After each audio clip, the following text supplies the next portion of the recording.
Hello everyone, welcome to my YouTube channel. आज चाहिँ हामीले डेली युज कमन सेन्टेन्स चाहिँ सिक्न गइरहेका छौँ, इङ्ग्लिस टु नेपाली। यो चाहिँ हाम्रो डेली लाइफमा चाहिँ अङ्ग्रेजी बोल्दा चाहिँ डेली युज भइरहने सेन्टेन्सहरू चाहिँ रहेका छन् आजको यस भिडियोमा। इङ्ग्लिस नेपाली रहेको छ।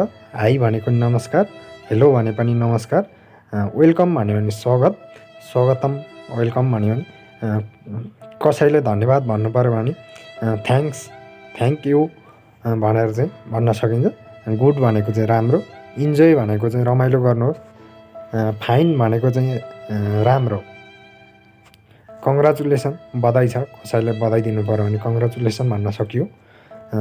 कसैको नाम सोध्नु पऱ्यो भने व्हाट इज युवर नेम भनेर सोध्न सकियो, तिम्रो नाम के हो। कसैको हालखबर सोध्नु पऱ्यो भने चाहिँ हाउ आर यु, तिमीलाई कस्तो छ भनेर सोध्न सक्यो। आई एम फाइन, म ठिक छु। हाउ अबाउट यु भनेर चाहिँ सोध्न सक्यो। अनि तपाईँ भनेर सोध्दैछ, अरूलाई सोध्नु पऱ्यो भने चाहिँ how about you, how about your family, तपाईँको आफ्नो परिवारको बारेमा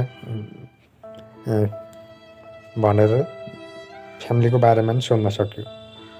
हाउ इज युर फ्यामिली भनेर तिम्रो परिवारलाई कस्तो छ। हाउ टु से, कसरी भन्ने। गुड मर्निङ, शुभ प्रभात। गुड आफ्टरनुन, गुड आफ्टरनुन भनेको चाहिँ दिउँसोको 12 बजेपछिलाई गुड आफ्टरनुन भन्ने। शुभ दिउँसो, इभिनिङ भनेको गुड इभिनिङ, साँझको ढोक नमस्कारलाई, शुभ सन्ध्यालाई चाहिँ गुड इभिनिङ भनिन्छ। रातिलाई चाहिँ शुभरात्रि भन्नु पऱ्यो भने चाहिँ good night.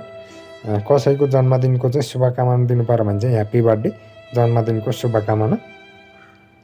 Happy Christmas day भनेको चाहिँ क्रिसमसको शुभकामना। ह्याप्पी न्यु इयर भनेको नयाँ वर्षको शुभकामना। ह्याप्पी भ्यालेन्टाइन्स डे भनेको चाहिँ प्रेम दिवसको हार्दिक शुभकामना। आई क्यान नाउ भने मलाई थाहा छ। गुड बाई भनेको अलविदा। गुड आइडिया भने असल विचार। गुड लक भनेको भाग्यले साथ दियोस्। गुड टु सी यु भनेको तपाईँलाई देखेर राम्रो लाग्यो। यु आर फाइन, के तपाईँ स्वतन्त्र हुनुहुन्छ। सरी, आर यु फ्री रहेछ, आर यु फ्री, के तपाईँ स्वतन्त्र हुनुहुन्छ भनेर सोध्दैछ। नो प्रब्लम, समस्या छैन। गेट वेल सन, कोही बिमारी छ भने चाहिँ गेट वेल सन भन्नु पऱ्यो। चाँडै स्वास्थ्य लाभ लिनुहोस् लाई चाहिँ अङ्ग्रेजीमा गेट वेल सन भनिन्छ। भेरी गुड, धेरै राम्रो। वेल डन, राम्रो काम, कसैले राम्रो काम गरेको छ भने चाहिँ त्यसलाई चाहिँ अङ्ग्रेजीमा वेल डन भन्न सकिन्छ। हट्स अप भनेको चाहिँ के छ भन्ने हुन्छ।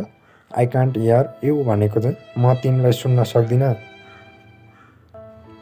आई कान्ट स्टप भने म रोक्न सक्दिनँ। आई कान्ट स्टप, म सोच्न रोक्न सक्दिनँ। आई कान्ट स्टप थिङ्किङ भनेको चाहिँ म सोच्न रोक्न सक्दिनँ भनेको छ।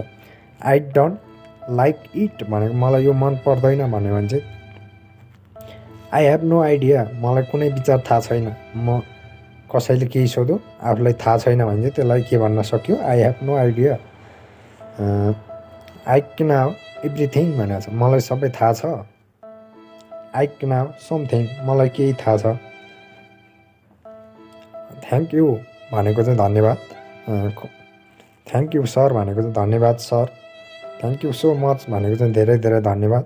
थ्याङ्क यू भेरी मच भनेको चाहिँ मरी धन्यवाद भन्ने चलन नै हुन्छ। मरी धन्यवाद भन्नु पऱ्यो भने thank you very very much. Thanks a million भनेको चाहिँ मरी धन्यवाद हुन्छ। यो पनि थ्याङ्क्स फर एभ्रिथिङ, सबै कुराको लागि धन्यवाद भनेर भन्दैछ। सी यू भनेको चाहिँ भेटौँला। सी यू लेटर भनेको पछि भेटौँला। सी यू नेक्स्ट विक भनेको अर्को हप्ता भेटौँला। हामी चाहिँ साथीसँग कुरा गर्दैछौँ र त्योसँग चाहिँ हामी अर्को हप्ता भेट्नुपर्ने छ भने चाहिँ के भन्न सक्यो त, सी यू नेक्स्ट इयर। अब नेक्स्ट मन्थ भन्नु पऱ्यो भने see you next month. See you soon भनेको चाहिँ चाँडै भेटौँला। सी यू टुमारो भनेको भोलि भेटौँला। स्विट ड्रिम भनेको चाहिँ मिठो सपना, यो चाहिँ राति नाइटमा भन्ने कुरा। स्विट ड्रिम भनेको मिठो सपना। आई हेट यु, म तिमीलाई घृणा गर्छु अथवा तपाईँलाई घृणा गर्छु हुन्छ I hate you. I love you, म तिमीलाई माया गर्छु भन्ने। I love you so much भनेको म तिमीलाई धेरै माया गर्छु। I love you very much भनेको चाहिँ म तिमीलाई धेरै माया गर्छु। आइम इन लभ भने म मायामा छु भनेर चाहिँ भनिरहेको छ। आइम इन लभ भनेको चाहिँ म मायामा छु। I'm in love with you भनेको चाहिँ म तिमीलाई माया गर्छु भन्ने हुन्छ।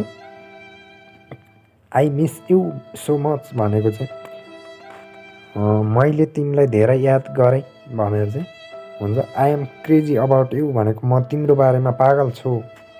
आई एम सरी मलाई माफ गरिदेऊ। कसैसँग क्षमा माफी माग्नु पर्यो भने चाहिँ I am sorry. I am so sorry म दुःखी छु।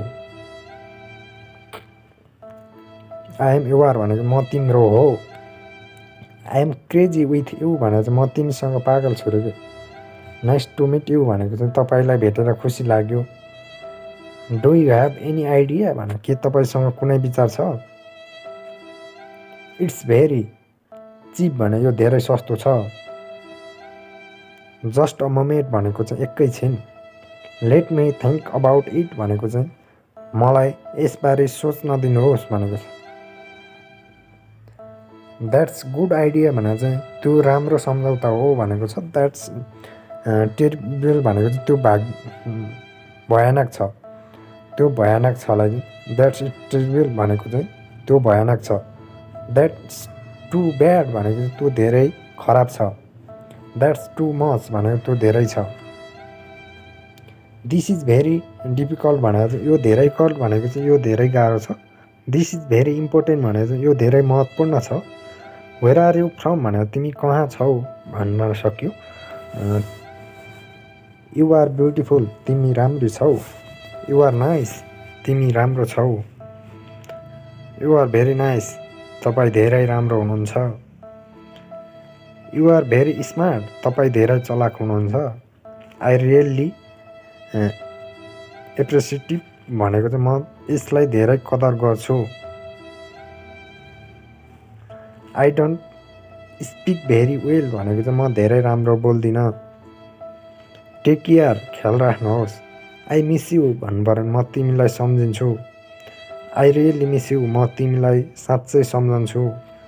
I really miss you so much भनेर म तपाईँलाई धेरै सम्झन्छु। टाइम समय पनि चाहिँ सेकेन्ड मिनेट घन्टा भन्दै हुन्छ। हामी पनि यो चाहिँ अङ्ग्रेजी नेपाली केही सबैले थाहा नहुन सक्छ सिक्दा राम्रो हुन्छ। सेकेन्ड भनेको चाहिँ सेकेन्ड भइहाल्यो। सेकेन्डलाई चाहिँ अङ्ग्रेजीमा सेकेन्ड भन्ने, मिनटलाई नि मिनटै भन्ने, हर भनेको चाहिँ घन्टा, डे भनेको चाहिँ दिन, एक दिन पुरै दिनलाई चाहिँ डे भन्ने, विक भनेको चाहिँ हप्ता, हप्तालाई चाहिँ विक भन्ने, मन्थ भनेको चाहिँ महिना, इयर भनेको चाहिँ वर्ष, वर्षभरिलाई चाहिँ इयर भन्ने, मर्निङ भनेको चाहिँ टाइम बिहान, आफ्टरनुन भनेको दिउँसो, इभिनिङ भनेको साँझ, नाइट भनेको चाहिँ रात। अर्को छ बिफोर। बिफोर भनेको चाहिँ पहिला, पहिला भनेको चाहिँ आजभन्दा अगाडिको बितिसकेको चाहिँ बिफोर। पहिलो। आफ्टर भनेको पछि, भोलि हुन सक्ने कुरालाई आफ्टर भनिन्छ। क्वार्टर भनेको चाहिँ चौथाइ।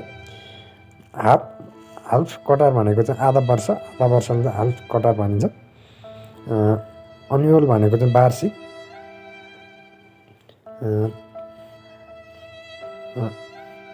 डिकेड भनेको चाहिँ दशक भनेको चाहिँ 10 वर्ष। सेन्चुरी भनेको शताब्दी, 100 वर्ष। मिलियन भनेको चाहिँ 1000 वर्ष। आजको लागि चाहिँ यति नै रहेको छ। हामी नेक्स्ट भिडियोमा चाहिँ नेक्स्ट टपिकमा चाहिँ कुराहरू गर्ने नै छौँ। हस्त धन्यवाद।